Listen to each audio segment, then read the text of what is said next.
entretenimiento, todo lo que necesitas saber para mantenerse bien informado, con tecnología moderna, las 24 horas del día, llevando a todo lo largo y ancho del país una señal con contenidos de interés y calidad, marcando siempre la diferencia. Escúchanos en 650 y 1430 AM para Panamá, Colón, Costas, Comarcas y Darién. En Coclé, Herrera, Los Santos y Veraguas, sintonízanos en 90.3 FM. En Chiriquí, Bocas del Toro, 93.7 FM. Síguenos en nuestras redes sociales, Facebook, Twitter e Instagram como Radio Mía Panamá. Escúchanos en dispositivos móviles, aplicaciones TuneIn y el app de Radio Mía Panamá. Nuestra página de internet con radiomiapanamá.com. Nuestros teléfonos 2630946, 2630947 y 2630948. Nuestro correo electrónico radiomia@cableonda.net. Estamos ubicados en calle 50 Brasil, edificio Plaza 50, sexto piso. Esta es tu emisora, la que evoluciona. Radio Mía, cadena nacional.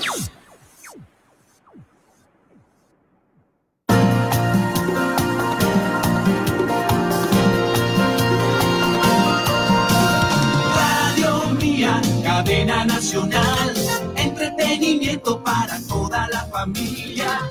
Radio Mía, cadena nacional, brindando cobertura para toda Panamá.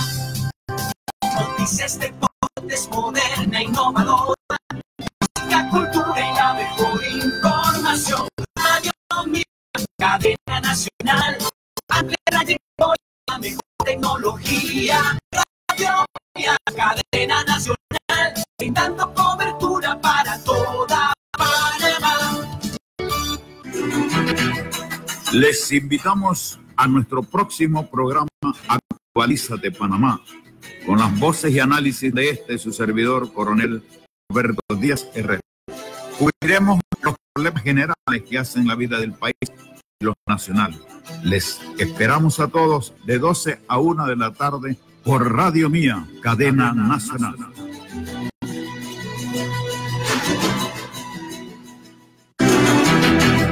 Les invitamos a nuestro próximo programa Actualízate Panamá, con las voces y análisis de su servidor Roberto Díaz Herrera. Cubriremos los problemas generales que hacen la vida del país y los nacionales. Les esperamos a todos de 12 a 1 de la tarde por Radio Mía, cadena nacional. Buenas tardes, amables radioescuchas de todo el país, cadena nacional. Hoy tenemos un programa especial que nos complace mucho, y es que está con nosotros el licenciado, el abogado Raúl Cortizo, hermano del actual presidente, del actual mandatario. Y hoy le hemos titulado al programa Los factores humanos del presidente. Mucha gente pasan los mandatarios o los altos funcionarios, pero nos olvidamos de los factores humanos, que como es la persona, todos tenemos una naturaleza humana. Así que acá con Erika y con Candelaria vamos a comenzar, y voy a dejar en manos de ellas por ahí, quien quiera de ellas, las primeras preguntas del invitado Raúl Cortizo, que ya lo tenemos aquí. Bueno, buenos días Raúl Cortizo, buenos días para todos, buenos días para todas. Precioso programa el que preparamos para hoy, una entrevista con nada más y nadie menos que el hermano del presidente.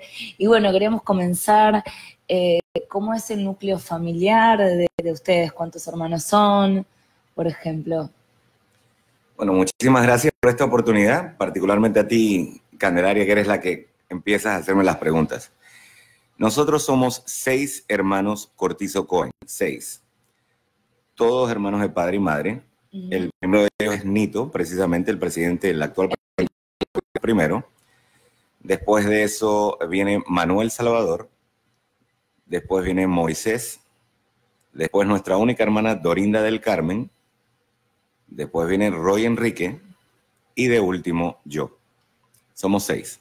El más joven eres tú entonces de tus hermanos. El más joven, así es. Ok.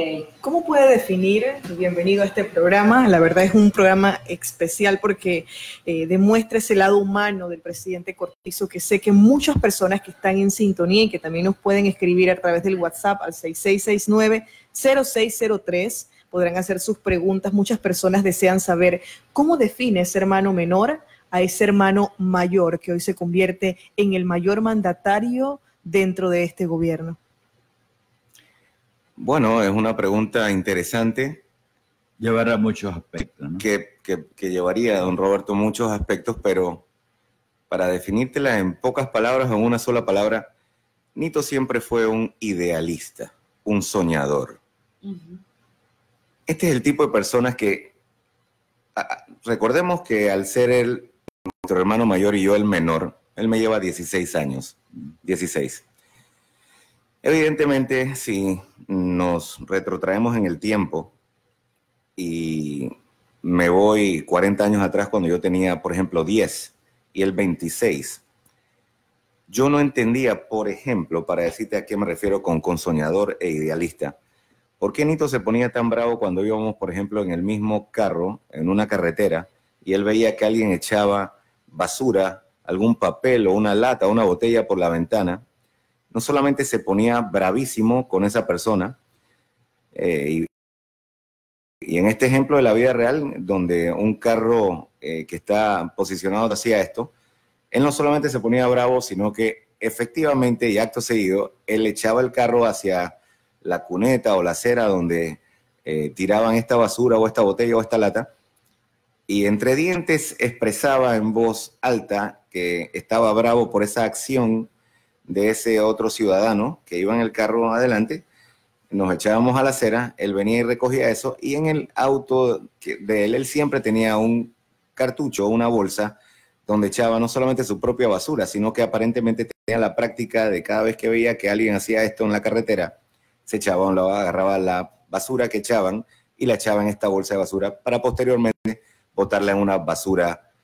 Son ambientalistas natos, pues. Es muy interesante saber que tiene Un conciencia ambiental. ambientalista arcaico, así es, porque no es un ambientalista de profesión, pero sí es un ambientalista arcaico, sin duda. Y que ahora en estos momentos, en lo contemporáneo, es tan necesario que exista una conciencia en cuanto al medio ambiente y al cuidado, ¿no? Lo que ahora está de moda por necesidad del planeta. Efectivamente fue una persona contemporánea en esa visión de cuidar los Y residuos. debemos reconocer, tú que vienes de Uruguay, que el panameño no ha sido muy enfático en eso. Ahora hay una onda, pero hemos sido sumamente descuidados. Me sorprende realmente porque en tan corta edad, por lo general las personas no se preocupan. Ahora se ha convertido en una gran moda por la necesidad que existe dentro del medio ambiente, pero en aquella época de repente no se veía tan a profundidad el tema del medio ambiente, y me llama la atención cómo se comportaba el actual presidente, ya con ideales, con principios muy basados.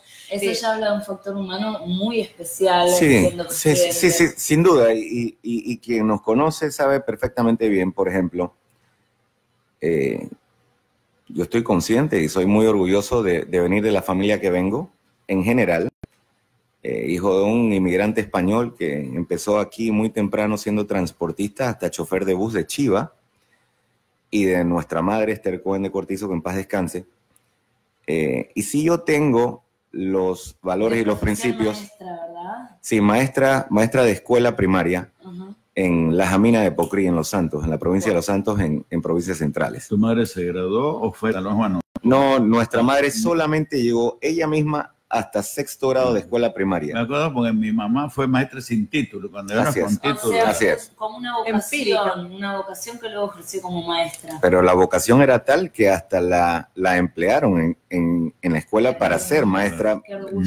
Pero totalmente. Entonces a eso es a lo que me quería referir. Si yo tengo los valores que tengo y los principios que tengo, y tengo 16 años menos, por ejemplo, de Esther Cohen de Cortizo y de esas enseñanzas y esos principios que ella me martilló a mí, Nito tiene 16 años más. De estar oyendo. De estar oyendo, exactamente. Así que a mí no me extraña que él sea así. En esa época no lo entendía muy bien. Posteriormente, cuando yo fui adquiriendo uso de razón, ya me comencé a dar cuenta del porqué de las cosas y de nuestros comportamientos, pues son vivencias que yo podría decir con quirúrgica, que todos tuvimos, los 6 hermanos. Pero Nito, el objeto de esta entrevista, claro. Pero él era una persona normal, era un tipo idealista y soñador, soñaba con un mejor país desde esa época. se preguntaba y se cuestionaba mucho por las diferencias en las clases sociales. Siempre le llamó mucho la atención la movilidad social genuina, buena, positiva, particularmente la de nuestra madre. Y me desvío un poquito para volver al tema. Nuestra madre, la persona, la mujer humilde de un pueblito, Las Aminas de Pocrí de los Santos, en el 2003 fue galardonada por APEDE aquí en Panamá como la mejor empresaria de los últimos 50 años. Esa es literalmente la madre que nos parió. O sea, que es de una evolución extraordinaria para alguien que empezó desde ese nivel de trato socioeconómico, vamos a decir, hasta llegar a una empresa. Usted lo ha dicho mejor que yo, pero es precisamente a eso a lo que me refiero. Y eso, la movilidad social y darles las oportunidades a personas para que pudiesen tener una movilidad social, siempre le llamó la atención, Nito, en general. Y evidentemente la referencia o el referente de esta movilidad social, él con orgullo particular, personal, como el mío propio, es nuestra propia madre. Correcto. A eso es a lo que me refiero. Me imagino que si fue una mujer que fue galardonada y venido con muchos valores, ¿no? Un ícono familiar, sin duda. Porque... morales. Sí. Muchos principios. Ahora, no quiero bajo ninguna circunstancia que se presuponga que estoy hablando de una persona que era diferente a todo lo que conocemos, particularmente cuando me refería a la edad de él en ese momento, en el ejemplo de la basura. No, este tipo era un muchacho normal, extraordinariamente popular, particularmente con el sexo opuesto, muy social, todos amigos, disfrutaba la vida, pero tenía la particularidad de poder llevar a cabo las tareas que tenía que llevar a cabo, ya sea como estudiante, en los diferentes trabajos que ha tenido a bien cabo, y su vida social y personal. O sea, tenía esa facilidad de poder encontrar la manera de integrar todas estas cosas que eran propias de una persona. Sabemos que el trabajo es fundamental en esta nueva etapa y nos han mencionado que el presidente es un hombre trabajador. ¿Cree que influyeron los principios, esa fuerza con que su madre los ha criado a todos, los crió a todos, y que además viniendo de un pueblo, yo soy santeña y también orgullosamente de Guararey, sabemos que dentro del campo se nos enseña mucho el valor del trabajo? ¿Cómo considera usted en el área del trabajo al presidente Nito Cortizo? No, yo no creo. Yo estoy totalmente seguro que eso es así. Totalmente seguro. Y ahora me refiero con especial particularidad a tu pregunta y comentario. Nito es extremadamente trabajador. Es una máquina. Eso sí te puedo dar fe yo. Yo también trabajé con él. En el tema político lo he estado ayudando por mucho tiempo. Pero me tocó dentro de todo su periplo político ser legislador primer suplente de él. En ese sentido, tuve que trabajar con él ya en un cargo de elección popular donde resultamos electos en su primera y única reelección. Él nunca creyó en más de una reelección, dicho sea de paso, y nunca aspiró a un tercer periodo. Tuvo 2 periodos. Sí, tuvo 2. 2 y ya. Ni siquiera aspiró a un tercero. Él no creía en eso. Pero en ese momento, ya yo con mayor uso de razón, ya habiendo pasado los 30 años, o sea, ya siendo un hombre hecho y derecho yo, te puedo calibrar muy bien la respuesta. Es un tipo extraordinariamente trabajador, es una máquina. Afortunadamente goza de una salud mental y física extraordinaria. Y sin ningún tipo de duda, por eso te decía, no creo, estoy seguro que eso está inculcado en nosotros por nuestros padres en general. Pues, mi papá era un tipo que una mediana de trabajo diaria de nuestro padre, que en paz descanse, eran 12 a 14 horas todos los días. ¿En qué trabajaba su padre? Bueno, nuestro padre al llegar a Panamá, el primer negocio al que tuvo acceso y que pudo llevar a cabo era una línea de buses Chivas, cuya sede... Pues son bucecitos que no eran de los de ahora, de los metrobuses. ¿No? Sí, que no es un bus grande, pero tampoco es transporte colectivo, es un bus mediano, de pequeños. En líneas internas citadinas, entre alcaldías en las cumbres a Panamá y viceversa. Empezó con esa línea de buses. Una familia humilde era, por lo que Pero estoy totalmente, notando. totalmente. Nuestro padre llegó de 19 años de Cobanca, en Galicia, de España, a Panamá, y empezó así, manejando su propia chivita. Posteriormente tuvo su línea de chivas o de buses. Posteriormente fue dueño de la estación de combustible, la ESO, en la entrada de Betania. Fue de nuestro padre y nuestra madre. Y teniendo esa operación de la estación de combustible, solamente tuvo esa única. En conversaciones con amigos de mi padre y mi madre, llevaron a cabo la primera maquinita manual de bloques de concreto u hormigón. Y esa maquinita los llevó entonces a dejar a un lado el tema de las chivas de buses, el tema de la estación de combustible, y de armar en Milla 11 Las Cumbres la sede que todavía está allí de lo que hoy en día se conoce como Panabel S.A., que es el negocio familiar. Siempre visionario, siempre con visión a crecer como familia, ¿no? Sí, Qué lindo sí, valor ese. sí. Y en ese caso en particular, mi padre, que era en el mejor sentido de la palabra, una bestia trabajando, él era el primer operador también de esas máquinas manuales de bloques de concreto y hormigón. Era la persona perfecta para echar para adelante un negocio de esta índole de cero. Y nuestra madre, que además de también trabajar a la par de él, hombro a hombro, también tenía una mentalidad preclara para los negocios. Y evidentemente la hemos echado hacia adelante hasta tal punto que hoy en día sigue siendo el negocio familiar. Mira que quiero incorporar un comentario, más que pregunta, un comentario, es lo siguiente.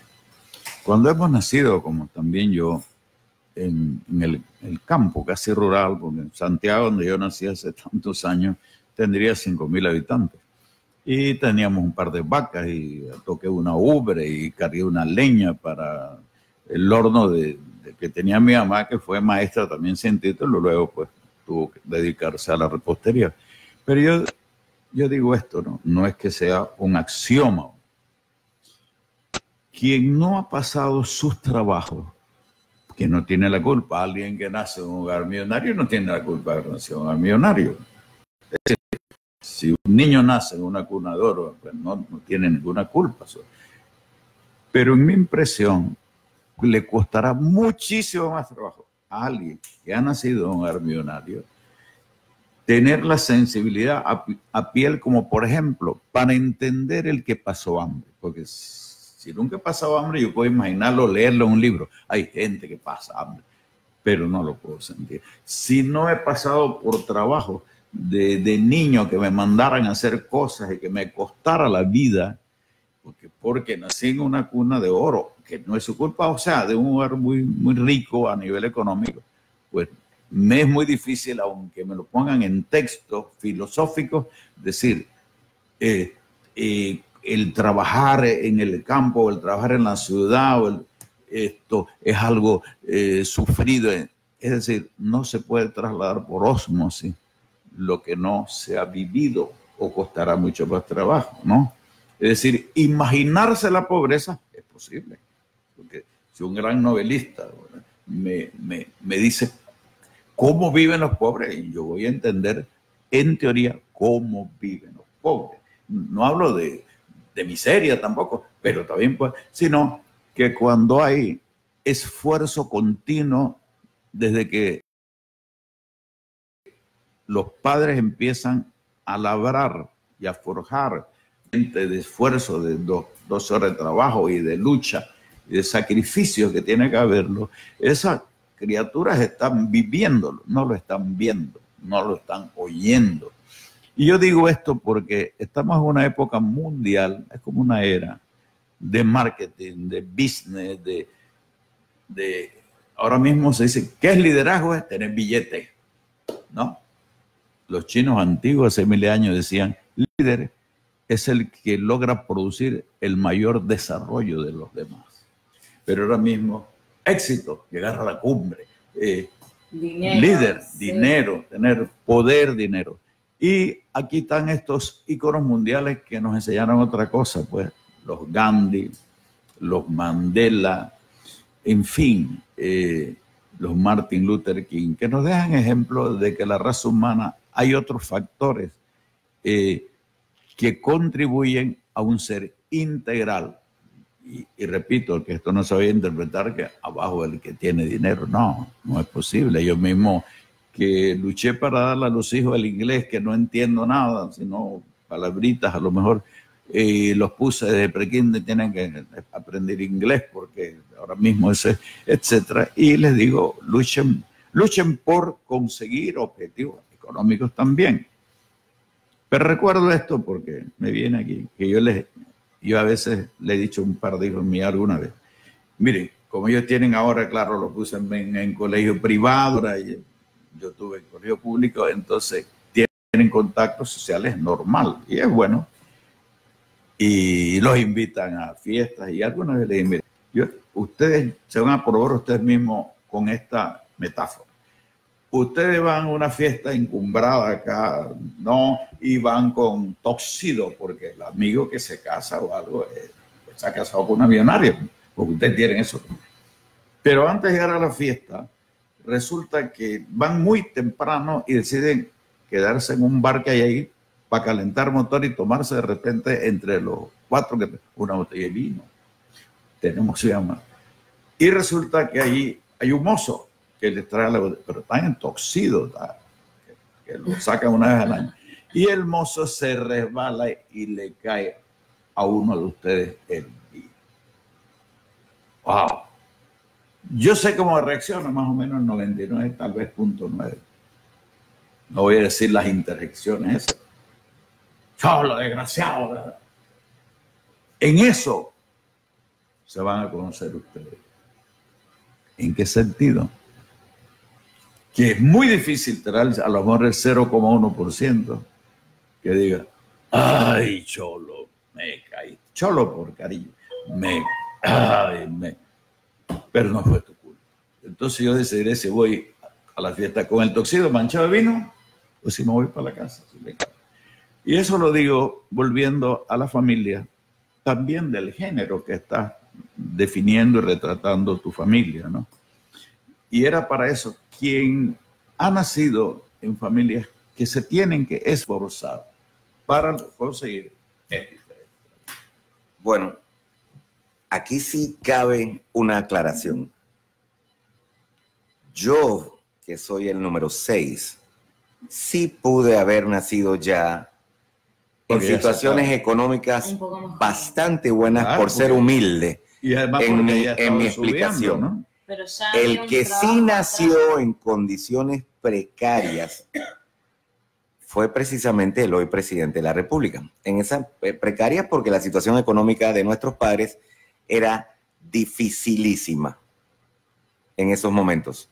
Dificilísima, pero tanto nuestro padre como nuestra madre muy optimistas, llenos de esperanza y fe. Como el negocio familiar, así es, sí. Nonito nace en la etapa entre Panabloc, lo que hoy se conoce como Panabloc, y la compañía de transporte de Chivas, de buses. Es más, cuando Nito es transportado en el vientre de nuestra madre, estaba nuestra madre encinta, rompiendo agua de Nito, empujando la chiva que conducía a mi papá en el puesto del conductor, empujándola para que la chiva prendiera vía el saque del embrague de la transmisión de cambios de esa chiva. Y después que mi mamá, que es la que estaba empujando con el mecánico ese bus, le dice a mi papá, ya, el bus Laurentino ya prendió, bueno, déjalo prendido para que me lleves a dar a luz. Que acabo de romper agua. Una buena metáfora. Empujando esta chiva. Incluso así que a mí me emociona muchísimo porque nuestro expresidente José Pepe Mujica es una persona muy humilde también, muy humilde y que nos representó en el mundo con esos valores, con valores de esfuerzo, con valores de no haber nacido. Además de 12 años incomunicado, ¿no? De no haber nacido en un contexto capaz que fuese el mejor, de humildad, de tener su campo, de plantar lo que él come, de familia, de una persona normal, común y corriente, y no como el presidente, como una figura millonaria. Ya es como un extremo para esto. O sea, en el sentido ese, ¿no? Que desde el Volkswagen que está en esta casita y que llegan muchos periodistas, le dicen, usted es el presidente más pobre, yo no soy pobre. Claro, yo diría que es casi una entrevista idealista, ¿no?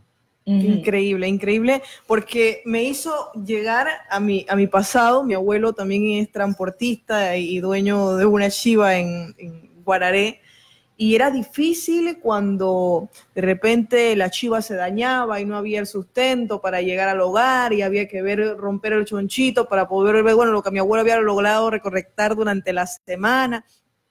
Por la chiva, si se dañaba, si tenía desperfectos mecánicos, y fue una vida muy complicada, y la verdad que es como sentirse en algún momento feliz frente a esta historia, que es una historia de superación. Yo creo que a todos nos ha llamado la atención el presidente Cortizo cuando decide que no existan alfombras rojas, cuando decide que no quiere tener tantos lujos, que era un brindis, ya no iba a hacer los caviares ni los lujos exorbitantes. Bueno. Yo creo que mucha gente se sintió identificada porque ese es el pueblo humilde, el pueblo que realmente lo representa, y en esa base quisiera saber cuál fue el pasatiempo del presidente Cortizo durante su juventud. Ese es fácil. ¿A qué se dedicaba el presidente Cortizo? ¿Qué le gustaba? Y sabemos que la ganadería también fue una de las cosas que le llamaba la atención. Bueno, pensé que te podía responder precisamente con ganadería, porque esa ha sido siempre su gran pasión, pero estoy entendiendo que la pregunta también puede tener otras aristas. A él siempre le ha gustado mucho el deporte, siempre. ¿Qué deporte? Particularmente el fútbol, el soccer y el fútbol americano. El fútbol americano no lo practicaba como sí hacía el soccer. El fútbol de pie sí lo practicaba aquí en Panamá. El americano lo aprendió en Estados Unidos cuando fue al colegio militar. Sí, me imagino que al igual que yo, que también me gusta mucho ese deporte, y más en el caso de él, y ahora explico por qué, la afición al fútbol americano le sale de cuando él va y termina la escuela secundaria en Valley Forge, en Pensilvania, que es una secundaria militar.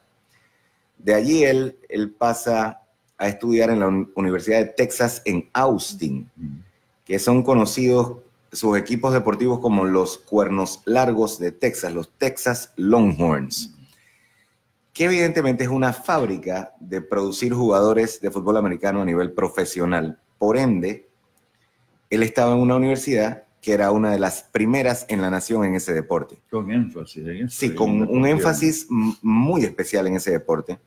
En la época que él estuvo, también allí estuvo el último Salón de la Fama que salió de esa universidad del fútbol americano NFL profesional, Earl Campbell. Estuvo también simultáneamente cuando estuvo este tipo jugando allí, vivió la carrera de este tipo. Así que esa es su gran pasión, el fútbol de pie, el soccer y el fútbol americano.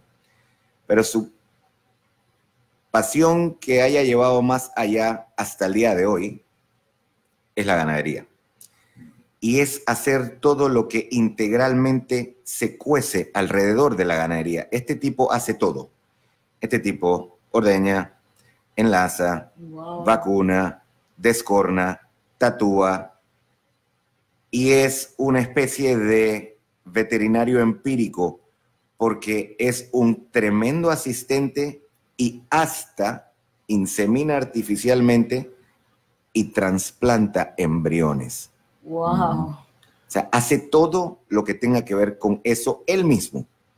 Esto le encanta. Además, es más fuerte que él. Increíble. Sobre todo... Es una pasión. Sí, una pasión, sí. Sobre todo sabemos que la afinidad del actual presidente está enfocada en el sector agropecuario, uno de los sectores más humildes del país, y que además... con más dificultades. Con más dificultades, y sabemos, bueno, lo interesante del tema es que no tenemos a un presidente que va a preguntar cómo se hacen las cosas, sino que él ya sabe cómo se hacen las cosas porque ha vivido bajo ese terreno. interesantes que estamos recibiendo, y recuerden enviarnos sus comentarios, sus aportes. Estamos también a través del Facebook Live, interactuando con las personas a través de las redes sociales. También estamos enlazados al Facebook de Radio Mía y al 6669-0603, 6669-0603, conociendo hoy la parte humana de nuestro presidente Laurentino Cortizo. Y en esto, antes para integrar el tema de su escalera educativa, por así decirlo, estuvo él en Nicaragua estudiando un par de años. En Diriamba.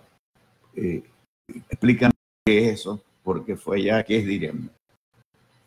Bueno, Diriamba, él empezó su primer ciclo en Diriamba y terminó la secundaria casualmente en Valley Forge, que es una secundaria militar en Pensilvania. Toda su carrera en varios para ellos académica de primaria la tuvo en el Colegio Javier. Ya. Y después que terminó secundaria en Valley Forge de Pensilvania, pasó entonces a Austin.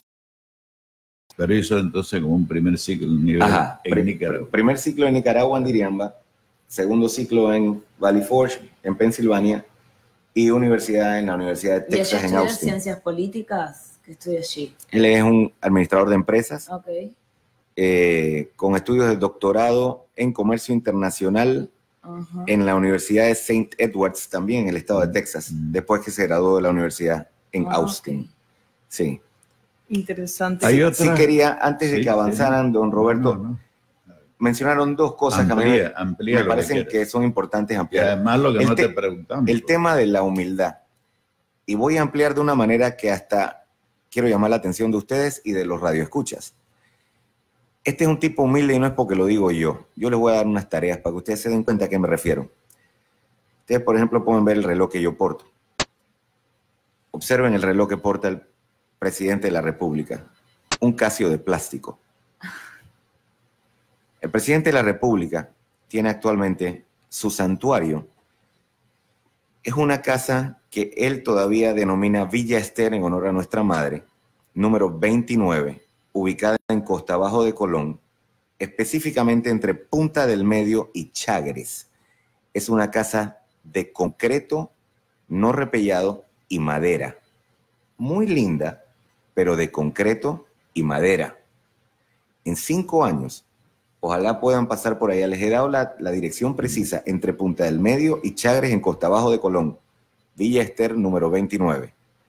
Él no va a estar en Cabo San Lucas, él no va a estar en Buenaventura o como se llaman los resorts estos famosos aquí del Pacífico, él no va a estar en Monte Carlo.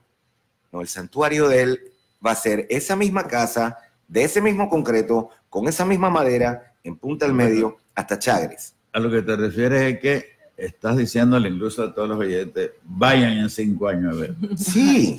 Este es un presidente que no tiene dentro de su pecunio personal avión propio y no lo va a tener.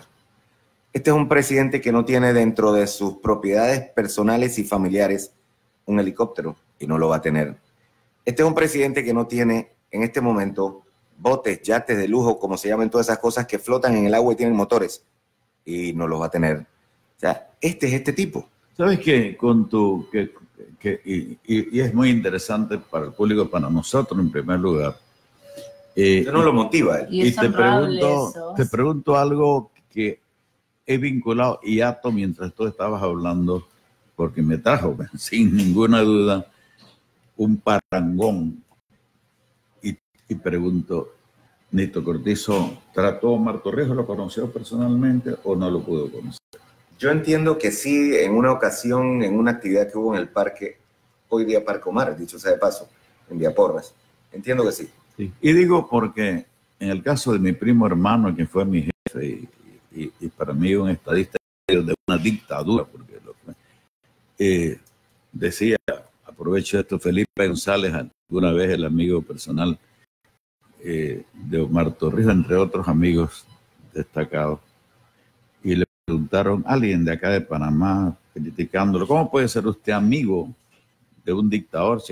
Y él dijo, Omar Torrijos, un dictador confeso y converso, pero un fenómeno irrepetible en América Latina. Y digo, porque me consta cómo él huía de los salones, huía de esto y se fue metiendo en Coclecito, ya quería irse más allá, a San Miguel, por ahí está la casa todavía. Y lo que digo yo de esto otra vez, volviendo a los valores de la humildad,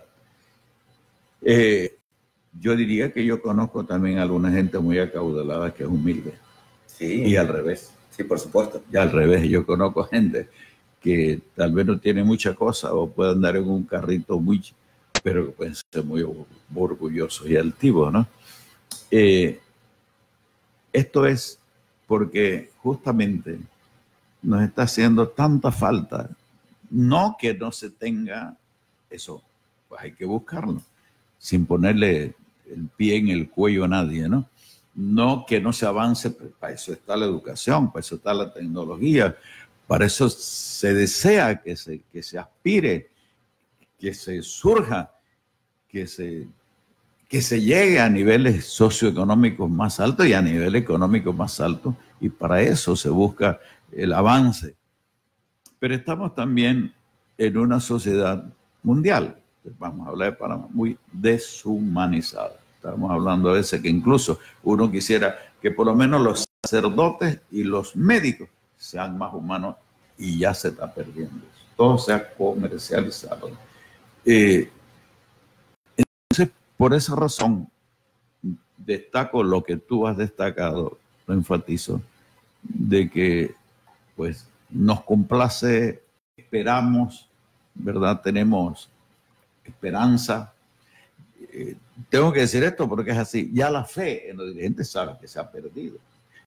Nadie quiere nada, las instituciones se han ido al traste, la corrupción, etc. Entonces ya la gente, con toda razón, los pueblos están a creerle a quién. Sí, de acuerdo. Creerle a quién ahora mismo. Y se puede decir mucha cosa bonita, palabras bonitas, promesas bonitas, pero creerle a quién. Y una frase que ha resaltado más de una vez, creo, es, ya lo han dicho los periódicos, no quiero que se me vea como entro, sino como salgo. Así es. Y yo creo que eso es, vamos a decir, eso va a ser lo primordial, es retratar que más allá de errores, defectos humanos que todos tenemos, de que las cosas no resulten a veces, haya un sumo, una síntesis de la persona cuando salga, que salga con respeto, del respeto promedio del panameño, porque hay gente también que critica todo lo que se hace. Hay también críticas muy mordaces. Yo encuentro aquí, no voy a mencionar nombres, a veces comunicadoras o personajes que yo diría que se levantan diciendo, hoy tengo que hacer mis 10 críticas, a ver por dónde empiezo. Yo he conocido gente que me hago una metáfora mental, y algunas me llevo muy bien con ellos, pero que yo digo que hay gente, bueno, el general le decía los amargo. O sea, hay uno que son amargo. Ya ahí no puedo. Con amargo no puedo. En esta generación los haters. Sí.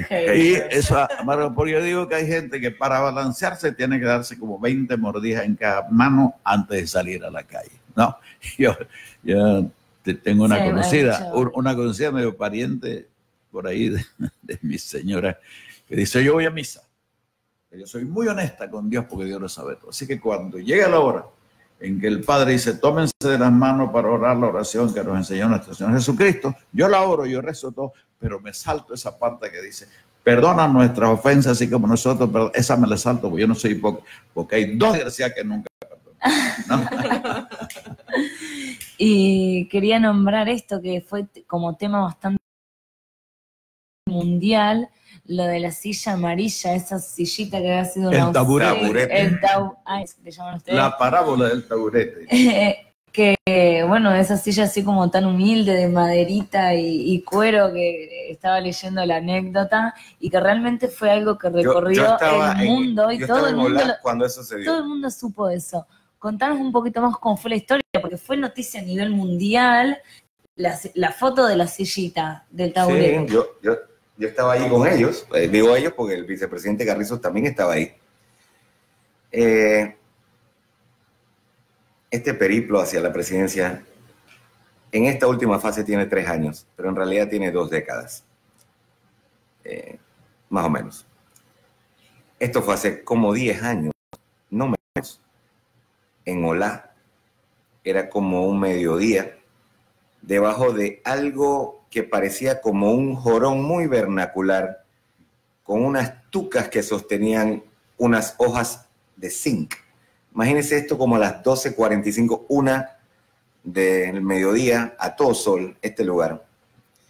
Y había una reunión de campesinos que le estaban exponiendo la problemática a Nito. Desde ese momento seguían quejándose con el tema del poco apoyo que recibían del IMA, del ISA, del MIDA, etc. Y uno de estos que levantaba la mano para hablar, cada vez que le iban a dar la palabra, él decía que él quería hablar de último. Y este tipo estaba sentado, habían unas sillas como de metal, de esas que se doblan, pero este tipo era el único que no estaba sentado en esas sillas, pero estaba sentado.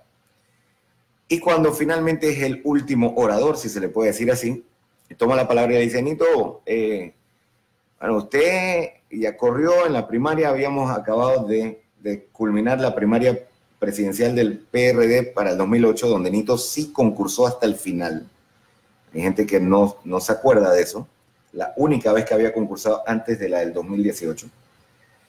Y si usted vuelve a intentarlo y llega a ser presidente algún día, yo sí le voy a recomendar algo, no, dígame, sí, porque yo no he desechado la idea de ser presidente, dígame. Entonces el tipo se levanta y jamaquea la silla. Dice: yo le voy a pedir a usted que pondere el uso de un taburete en vez de esa silla de la presidencia. Porque yo no puedo creer que todo el que se sienta ahí sea malo antes de sentarse ahí.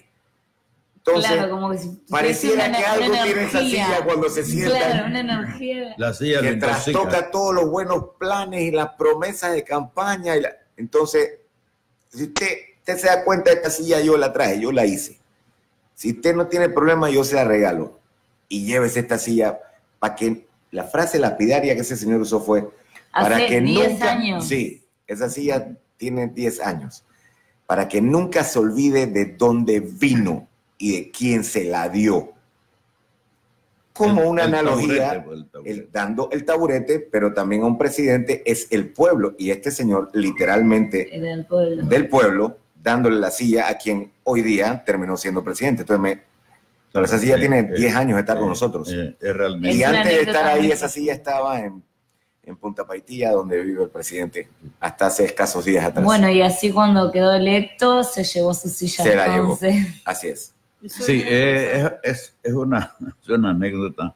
Yo creo que fue y tendencia eso simbólica, también. ¿no? Sí. Simbólica porque sin duda ese hombre estaba reflejando y representando lo de cientos de miles de panameños que es, y cómo será después si este señor llega.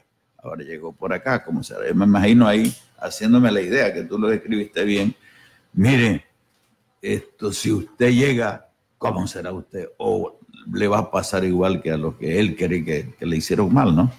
Entonces, el mal pienso de la silla. Que es algo también. El mal de la silla. El mal de la silla, sí. Es como un lugar de poder ahí que te da como sobrepoder, sí, te corrompe un poco. O sea, tiene bastante...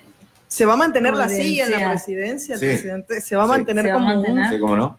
Interesante. Bueno, por acá nos escriben quién fue la inspiración o la figura que motivó al presidente. Siempre tenemos una inspiración o una figura que nos dice, bueno, yo en algún momento quiero lograr esto por mi país, o en algún momento quiero convertirme en cantante. Me imagino que están buscando una figura imperiora que no sea de su madre, sino sí, una es la de nuestra madre. política. La de su madre. Es la de nuestra madre, pero sin ningún tipo de duda. Sin ningún tipo de duda. De ahí hay kilómetros de distancia entre la inspiración de nuestra madre, particularmente para la aspiración presidencial de Nito.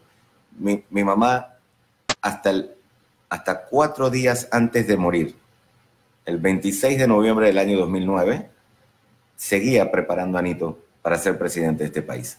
Mira, eso es interesante. O sea, ella tuvo la fe y la vehemencia de estarle inyectando, diría. Sí. Y la confianza también de que su hijo iba a hacer cosas buenas para el país, porque siendo una maestra, o sea, una persona que es educadora, que ya de ser educadora estás como generando conciencia, esos pequeños que van a la escuela y demás, me imagino que, o sea, ese deseo de la presidencia de Anito sería como ese mismo bien y esos mismos valores, pero a nivel Estado, a nivel país. Sí, bueno, querían anécdotas humanas, les aporto un par. Sí. 4 días antes de nuestra madre fallecer, estando los tres, nuestra madre, Nito y yo, ahí sí, nuestra madre diciéndonos de forma fáctica que iba a morir pronto, Nito callado, escuchando, yo sí más impetuoso que Nito, diciéndole mamush, yo le decía mamush a mi mamá. Mamush, no diga eso, te va a seguir ahí, sí, acuérdese, todavía tenemos muchas cosas por llevar a cabo, mire el tema de lo de Nito, el tema de Mía Sofía, que es la nietita más pequeña, que es mi única hija, que decía ella, no, yo no te estoy preguntando, hijo, te estoy diciendo que me voy a morir pronto. Y te va a seguir tocando a ti la tarea de seguir acompañando a Nito, pero ahora más que voy a hacer falta yo. Y quiero que redobles los esfuerzos para ayudar a Nito a que llegue a ser presidente y que le cambie la vida a mucha gente en este país, que ya está a punto de perder hasta la esperanza. Wow. Y se dirige a Nito y le dice que mi mamá era una persona de un temple de voz durísima. Era como de mi estatura, era baja en estatura, pero con un temple y una potencia enorme. Y se voltea y mira a Nito y ya vuelve a hacerle Esther Cohen de siempre, le dice, y tú te vas a dejar ayudar a la buena o a las malas, ¿oíste? En contra de tu voluntad lo vas a ayudar, Raúl. 4 días antes de fallecer. Qué buena. Qué linda esas anécdotas. Qué buena anécdota. Y sobre todo, los que has descrito también, sí, imagino, es el cúmulo de sentimientos y emociones que tendrían ustedes cuando ella les está diciendo me voy a morir pronto. Sí. Porque es obvio que cuando una madre le traslada de ese nivel de cosas a uno, pues y también el deseo de un país mejor, de generar esperanza, porque eso que nombraba su madre, de que hasta ni le queda esperanza, o sea, eso evidentemente demuestra que el interés era un buen país, un bienestar a la gente del país, y eso es la esencia de ser presidente, de tener un cargo así, el bienestar de tu población, el bienestar de tu pueblo. Aquí rozamos algo también entre los factores que tienen que ver naturalmente con la naturaleza humana. Le hemos oído decir más de una vez, creo, a él frente a las tareas de gobierno que él lidera en el órgano ejecutivo y la influencia que se tiene con la interacción con los otros 2 órganos y otras, porque el Estado somos todos, ¿verdad? Y una labor presidencial afecta a todos, mejora a todos, ayuda a todos, o perjudica a todos, o, en fin, influye sobre todo. Y él ha repetido una sentencia como un lema de gobierno, y esto tiene que ver con su naturaleza personal, que el lema que él quiere trasladar, en el que él quiere es mentir, no hacer trampa. Entonces, naturalmente, es un compromiso muy hondo y muy serio. ¿Por qué? Porque no solo depende de él. Depende de que no podemos convertirnos en Suiza ahora mismo, ni en Holanda. Somos panameños aquí. Y dentro de los panameños hay, entre todos los panameños, hay, por supuesto, ondas negativas, pero sí hay algo que no se puede negar. Está empezando este gobierno. Es que como que se salpicó todo, hay un aguacero negro, la lluvia era negra y manchó todas las cosas y manchó muchas cosas. Es decir, pocos se salvaron de que les cayera el aguacero, los que no tienen cargo, los que están abajo, pero las cúpulas políticas arriba, y no solo las políticas de gobierno, los empresarios, etcétera, no vamos a estar entrando en esos temas puntuales, sino, entonces, la pregunta sería, el hermano que está aquí, que le ha ayudado, que estuvo viviendo cerca de él en la parte política, con las crianzas que han tenido ejemplares, yo diría, tú lo ves en condiciones de que él va a cumplir eso. Pero totalmente. Y me agrada mucho que usted haya hecho esta introducción, don Roberto, para llegar a esa pregunta, porque se concatena con lo que dijiste tú hace un momento, y que fue algo que ni siquiera nosotros en campaña le pudimos sacar lo que para mi concepto era el provecho o la plusvalía de Nito Cortizo, el candidato presidencial. Y se los voy a decir ahora, amparado por su pregunta, don Roberto. Los 7 candidatos, todos eran valiosos en alguna u otra medida, todos aportaban un amor a la patria que uno no lo puede poner en tela de duda. Todos lo eran y todos lo son. Son valiosos y somos valiosos. Pero, ¿cuál era la plusvalía de Nito a la que yo todavía pienso, aún bueno, ya no viene al caso porque ganamos, pero que no se le sacó filo? Nito Cortizo era de los 7 candidatos presidenciales el único que no podía tener, aunque quisiera, la excusa en el ejercicio de presidir la administración pública de no saber de algo que fuese a pasar en el quinquenio que él buscaba presidir. Dicho de otra manera, este es un tipo que tiene experiencia observen, ya trabajó en el Ministerio de Relaciones Exteriores en Panamá, asistiendo al propio ministro.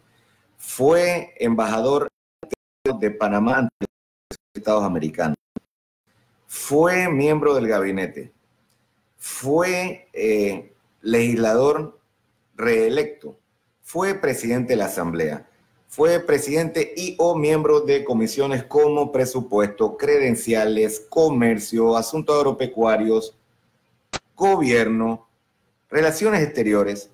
O sea, esta era la única candidatura presidencial que en el ejercicio del poder público desde la presidencia no le puede decir al panameño, ustedes me van a tener que disculpar, pero yo no estaba preparado para afrontar esta situación. O sea, este tipo ha vivido el aparato gubernamental en todos sus engranajes, los ha vivido muy de cerca, y si está corriendo, y si corrió para la presidencia, porque hoy día es nuestro presidente, es precisamente porque habiendo pasado por todos estos puestos en general, y particularmente cuando se encontró con su punto de inflexión en el 2005, a finales del año 2005, la 10ª ronda en la negociación de los tratados de libre comercio o de promoción comercial con Estados Unidos, ahí se dio cuenta que en todas las instancias gubernamentales se había quedado corto, se estaba quedando corto y se iba a quedar corto para hacer las grandes transformaciones de este país,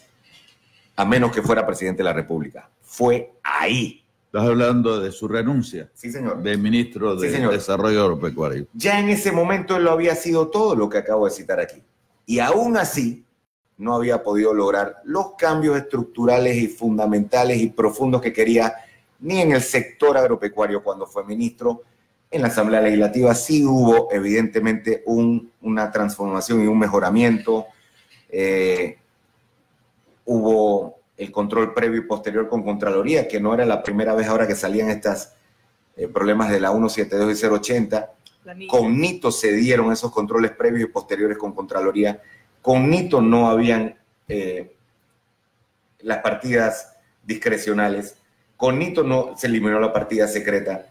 Con Nito hubo evidentemente un superávit en lo que se le entregó al Tesoro Nacional en el presupuesto anual. O sea, este es un tipo que ya dio muestras en la administración pública de ser muy efectivo, pero que para las grandes transformaciones nacionales se quedó corto.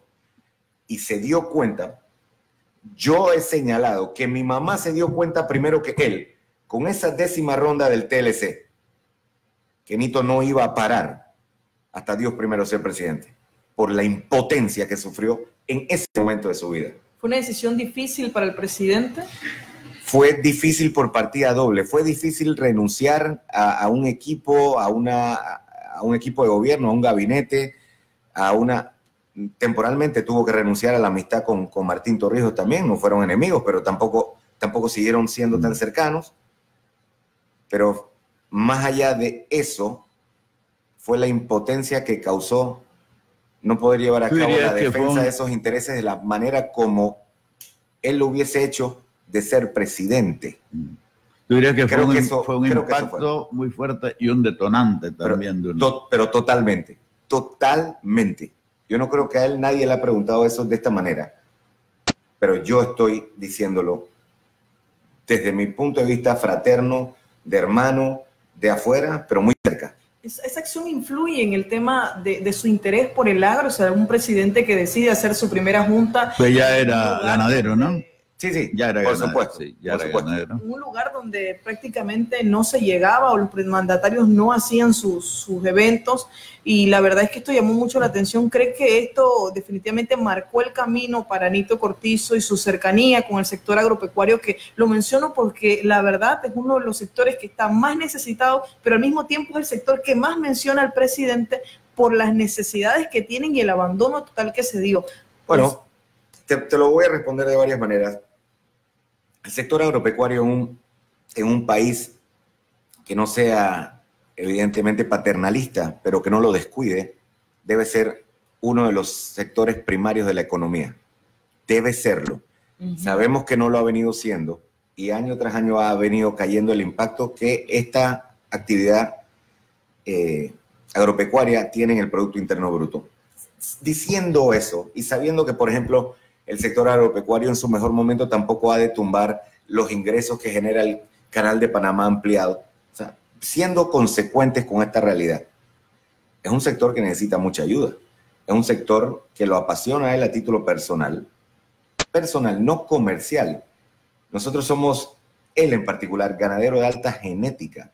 No es productor de leche ni de carne.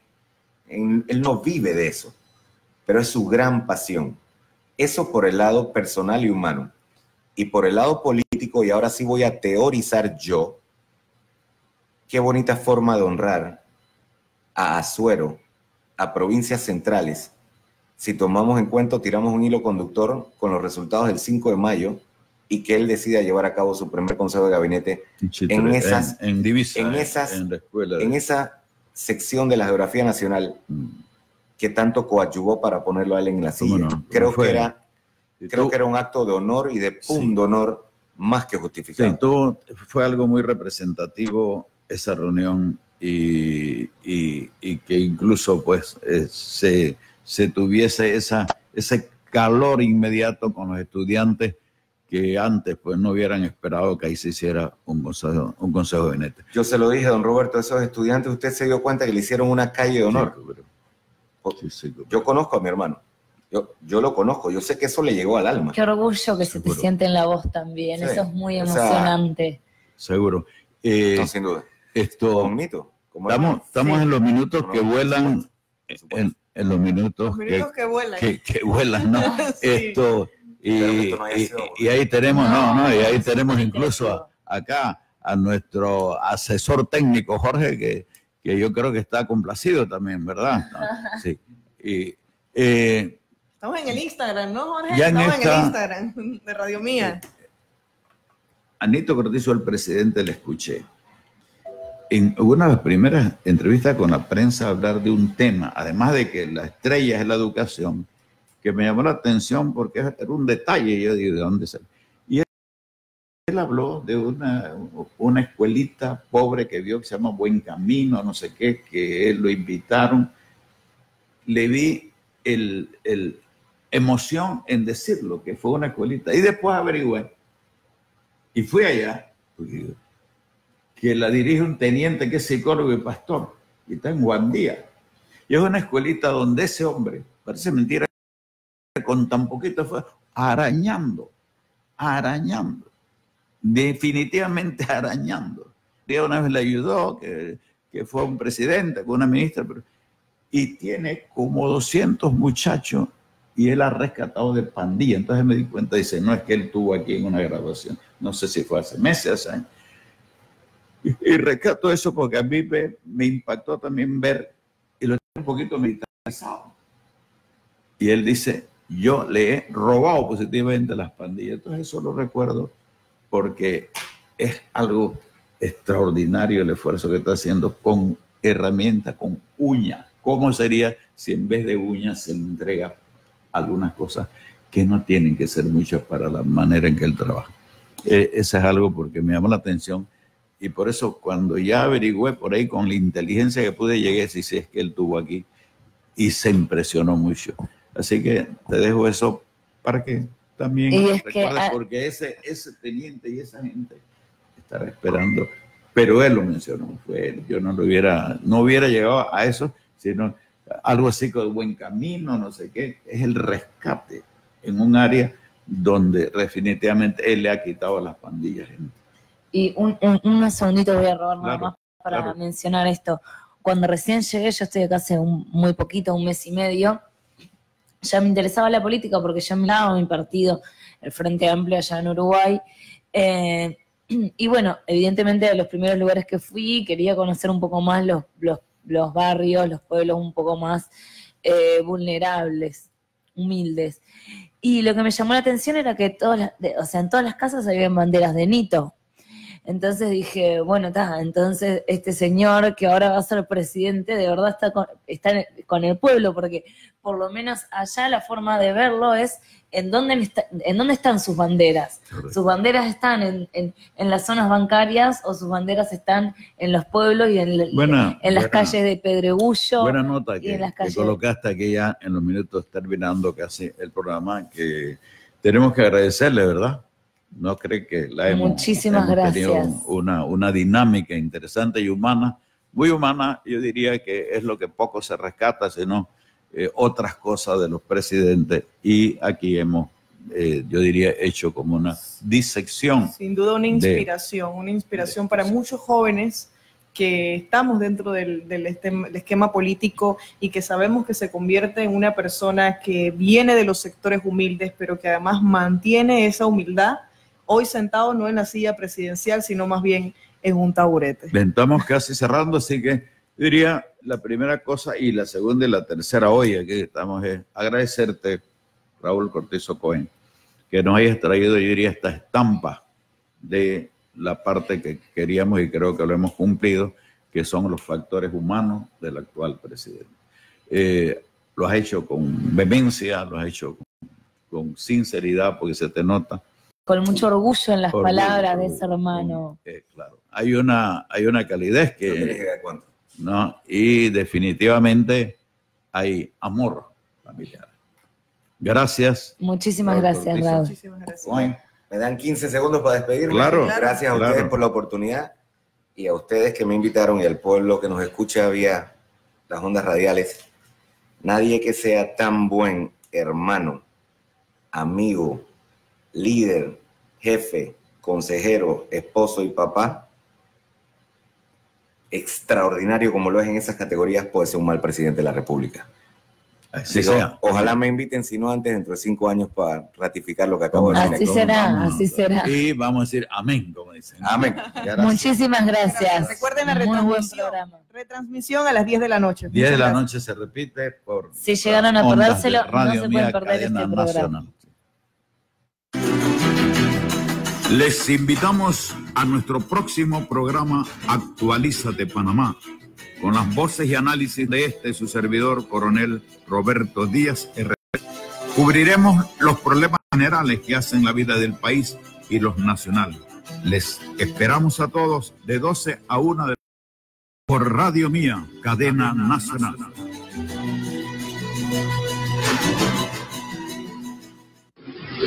Radio Mía, cadena nacional. ¿Qué sopa, Andrés? ¿Estás friqueado? Nada, que llegó mi primo y no puede ir al gym para que no se quede solo. ¡Ey! Mañana es jueves de amigos en Power Club y puedes invitar a un familiar o un amigo para que entrenen gratis contigo. Jueves de amigo en Power Club. Yo entreno en Power Club. El pueblo tiene derecho a conocer la verdad. Los magistrados del Tribunal Electoral callan sobre la serie de irregularidades cometidas en las elecciones del 5 de mayo. Miles de votos se dejaron de contar, actas fueron alteradas y votos anulados de panameños que ejercieron su derecho al sufragio. Que se respete la voluntad popular. Mensaje del Suntrax y Frenadeso.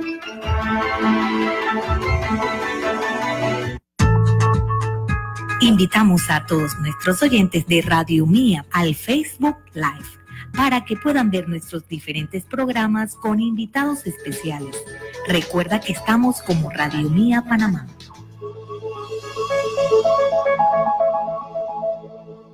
Entra en el mundo dorado de Café Gilca. frescura y el sabor del mejor café, recién tostado y molido, con razón sabe tan bien.